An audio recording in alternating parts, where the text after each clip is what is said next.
সম্প্রতি এই ঘটনা ঘটেছে, এই এখন যা পরিস্থিতি চলছে তার মধ্যে একদিন আগে তৃণমূল কংগ্রেসের একজন সাংসদ বাপি হালদার তিনি এই মন্তব্য করছেন একেবারে পাবলিকের সামনে খোলাখুলি যে ওয়াকফ সম্পত্তির দিকে কেউ যদি চোখ তুলে তাকায় তাহলে তার চোখ উপড়ে নেবেন, হাত ভেঙে দেবেন।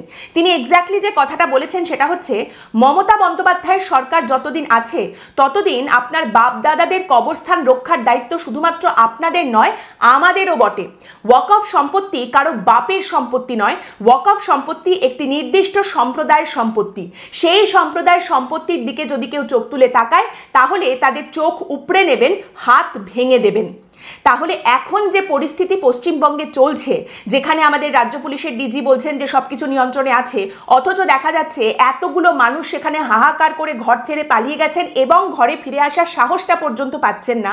এই পরিস্থিতিতে দাঁড়িয়ে শাসক দলের একজন নির্বাচিত জনপ্রতিনিধি যদি এইরকম কথা বলেন যেটা একদম সরাসরি প্ররোচনার শামিল, সেখানেও যদি দেখা যায় যে পুলিশ প্রশাসন পদক্ষেপ করছে না, কোনো রকম কোনো প্রোঅ্যাক্টিভ অ্যাকশন নেওয়া হচ্ছে না, তাহলে আর কবে নেওয়া হবে সেই অ্যাকশন?